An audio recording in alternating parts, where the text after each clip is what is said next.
तो स्वागत है बच्चों आपका एक और नए वीडियो में। इस वीडियो में हम लोग क्या पढ़ेंगे, refraction through a glass slab पढ़ेंगे बच्चों। ग्लास स्लैब के थ्रू रिफ्रैक्शन कैसे होता है। पिछली वीडियो में हमने देखा था कि रिफ्रैक्शन क्या होता है। इस वीडियो में हम लोग refraction through a glass slab पढ़ेंगे। उसको पढ़ने से पहले हम लोग कुछ टर्म्स जान लेते हैं कि रिफ्रैक्शन का फिनोमिना होता कैसे है। इसके कुछ नियम कानून होते हैं कि रिफ्रैक्शन कैसे होगा। देखिए बच्चों, रिफ्रैक्शन में पहले जाने से पहले मैंने कल आपको रेयरर और डेंसर मीडियम के बारे में बताया था। रेयरर मीडियम बताया था कि जिसमें लाइट की स्पीड क्या होती है, ज्यादा। डेंसर मीडियम जिसमें लाइट की स्पीड क्या होती है, कम होती है, ये बताया था मैंने। तो रेयरर मीडियम और डेंसर मीडियम के बारे में बताया था। तो मान लीजिए कि आपका रेयरर मीडियम है और डेंसर मीडियम है। लाइट यहां से कुछ रेयरर मीडियम से डेंसर मीडियम की तरफ जा रही है। तो जब भी लाइट, ये क्या है, आपका पोर्शन है जो कि रेयरर और डेंसर मीडियम को सेपरेट कर रहा है। ये पोर्शन क्या कर रहा है, रेयरर और डेंसर मीडियम को सेपरेट कर रहा है। तो यहां से लाइट रे कुछ ऐसी आई, हम इस पे क्या करेंगे, नॉर्मल ड्रॉ करते हैं। जब भी लाइट रे रेयरर से डेंसर जाती है तो नॉर्मल की तरफ क्या होती है, बेंड होती है। क्या होती है, नॉर्मल की तरफ झुकती है। मैंने रिफ्रैक्शन में बताया था कि रिफ्रैक्शन में क्या होता है, लाइट रे क्या होती है, बेंड होती है। तो वैसे ही जब लाइट रे रेयरर से डेंसर की तरफ जाती है, मतलब लाइट रे की जो स्पीड हो रही है वो कम हो रही है, इसमें ज्यादा थी और इसमें क्या हो रही है, कम हो रही है। तो ये क्या यहाँ पर क्या होता है, जो लाइट रे होती है वो क्या होती है, नॉर्मल की तरफ झुकती है। क्या होता है, लाइट रे क्या होती है, नॉर्मल की तरफ झुकती है। यहाँ पर जो एंगल रहता है ये क्या होता है, यहाँ पर एंगल ऑफ इंसिडेंस, यहाँ पर एंगल ऑफ रिफ्लेक्शन।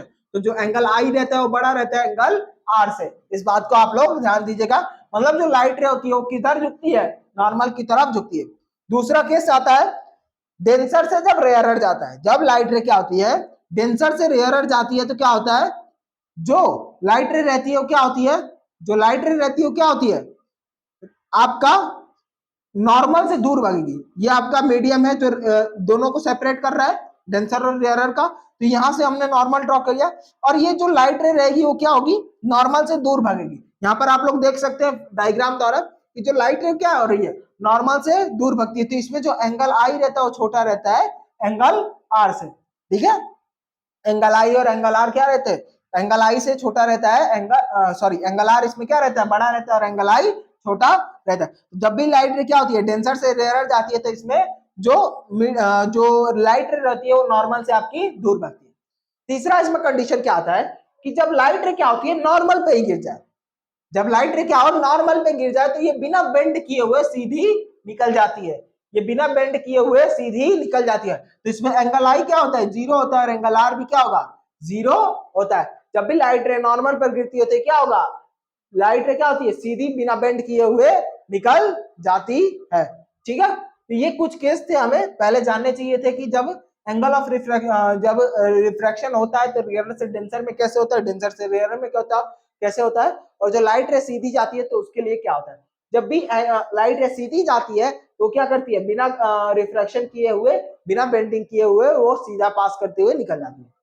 अब ग्लास स्लैब के अंदर रिफ्रैक्शन कैसे हो सकता है, एक अगर ग्लास स्लैब है तो उसमें रिफ्रैक्शन कैसे हो सकता है वो हम लोग देखेंगे। ये आपका पूरा है ग्लास स्लैब का रिफ्रैक्शन। ठीक है, ग्लास स्लैब के अंदर रिफ्रैक्शन कैसे होते हैं। देखिए बच्चों, लाइट थी, ये कुछ ट्रेवल कर रही थी तो इसके बीच में हमने क्या किया, ग्लास स्लैब ला के रख दिया, ग्लास का एक टुकड़ा ला के रख दिया। इंसिडेंट रे आई, ठीक है, टकराई ग्लास स्लैब पे। अब ये आपका रेयरर मीडियम है, सभी को पता होगा, ये आपका डेंसर मीडियम है। लाइट रे रेयरर से डेंसर जा रही है, आपने पढ़ा, लाइट रे रेयरर से डेंसर जाती है तो क्या होता है, नॉर्मल की तरफ झुकती है। ये लाइट रे रेयरर से डेंसर गई तो क्या हुआ, नॉर्मल की तरफ झुक गई। तो इंसिडेंट रे और रिफ्रैक्टेड, लाइट रे रेयरर से डेंसर गई तो नॉर्मल की तरफ झुक गई, लाइट रे गई। अब ये आपका क्या है, डेंसर मीडियम है और ये आपका क्या है, रेयरर मीडियम है। यहां पर डेंसर और रेयरर, देखिए डेंसर और रेयरर नॉर्मल से दूर भागेगी। तो लाइट रे आई कुछ, ये क्या होगी, नॉर्मल से दूर भाग जाती है। अब यहां पर बच्चों देखिए कुछ एंगल्स बनते हैं। टोटल इसके अंदर हम लोग 3 एंगल के बारे में पढ़ेंगे। एंगल ऑफ इंसिडेंस के बारे में पढ़ेंगे, क्या पढ़ेंगे, एंगल ऑफ इंसिडेंस पढ़ेंगे, एंगल ऑफ इंसिडेंस जिसको आई से हम लोग डिनोट करते हैं। दूसरा होता है एंगल ऑफ रिफ्रैक्शन जिसको हम लोग आर से डिनोट करते हैं, और तीसरा होता है एंगल ऑफ इमर्जेंस। क्या होता है? Angle of emergence. ये क्या होता है? ई से डिनोट करते हैं इसको। देखिए बच्चों, ये लाइट रे जो नॉर्मल से और इंसिडेंट रे से एंगल बना रही है उसे क्या कहते हैं हम लोग? Angle of emergence. जो लाइट रे इंसिडेंट रे और नॉर्मल से एंगल बनाती है उसे क्या कहते हैं? एंगल ऑफ इंसिडेंस कहते हैं। दूसरा, ये आपकी रिफ्लेक्टेड रे है, ये रिफ्लेक्ट हो रही है, बेंड हो रही है, तो ये और जो नॉर्मल से एंगल बनेगा वो क्या कहलाएगा? Angle of refraction. जो नॉर्मल और रिफ्लेक्टेड रे से एंगल बनता है उसे एंगल ऑफ रिफ्रैक्शन कहते हैं। तीसरा आता है एंगल ऑफ इमर्जेंस। बच्चों, इसको एंगल ऑफ इमर्जेंस क्यों कहा जाता है? क्योंकि आपका ये रिफ्रैक्शन हो चुका है और ये ग्लास स्लैब के थ्रू क्या हो रही है? लाइट रे बाहर निकल जा रही है। ग्लास स्लैब के थ्रू क्या हो रहा है? लाइट रे बाहर निकल जा रहा है, इसीलिए इसको क्या कहते हैं? एंगल ऑफ इमर्जेंस कहते हैं। ठीक है, ये क्या कहलाती है? इमर्जेंट रे कहलाती है आपकी। अब यहाँ पर आप लोग बच्चों देख रहे हैं ये आर और आर इक्वल है। क्यों इक्वल है? आप लोगों ने मैथ पढ़ा होगा। मैथ में एक टर्म आता है जब दो लाइन पैरेलल होती हैं, जब टू लाइंस पैरेलल होती हैं तो अल्टरनेट इंटीरियर एंगल क्या होते हैं? इक्वल होते हैं। अगर आपने मैथ की क्लास अटेंड की होगी अच्छे से तो ये आपको पता होगा कि जब दो लाइंस क्या होती हैं? पैरेलल होती हैं, तो जो ट्रांसवर्सल होता है वो कट करता है उनको, तो उसमें जो अल्टरनेट इंटीरियर एंगल बनते हैं वो इक्वल होते हैं। तो आप बच्चों देख सकते हैं कि ये दो लाइन का काम कर रही हैं और ये आपका ट्रांसवर्सल का काम कर रहा है, तो इसमें जो एंगल आर है वो एंगल इस आर के इक्वल हो रहा है। क्यों हो रहा है? क्योंकि ये एंगल क्या बन रहे हैं? हमारे अल्टरनेट इंटीरियर एंगल बन रहे हैं। बच्चों, इसमें एक और टर्म आता है, क्या आता है? Lateral displacement. बच्चों, लैटरल डिस्प्लेसमेंट क्या होता है ना? Parallel shifting of light rays होती है, इसको कहते हैं parallel shifting of light rays. इसमें एक्चुअली होता क्या है बच्चों? अगर आपका ग्लास स्लैब नहीं रहता तो ये जो लाइट आ रही है कुछ ऐसे पास करते हुए निकल जाती, दिख रहा होगा आपको। अगर ग्लास स्लैब आप भूल जाइए कि यहाँ ग्लास स्लैब रखा हुआ है, कुछ ऐसे पास करते हुए निकल जाती, लेकिन ग्लास स्लैब की वजह से लाइट रे आपकी कुछ ऐसे जा रही है, दोनों के पाथ में क्या हुआ? चेंजिंग हुआ। लेकिन बच्चों, ये चेंजिंग केवल इतना होता है कि ये क्या होता है? इसके पाथ को यहां से हटाकर यहां रख देता है। ये ग्लास स्लैब क्या करता है ना बच्चों? इस लाइट रेज को यहां से हटा करके यहां उठा करके रख देता है, इसके पाथ को केवल चेंज कर देता है, इसकी जगह को केवल क्या करता है? चेंज कर देता है। लाइट रे को इधर से जाना चाहिए था लेकिन अब वो इधर से जाएगी। तो इसमें क्या होता है?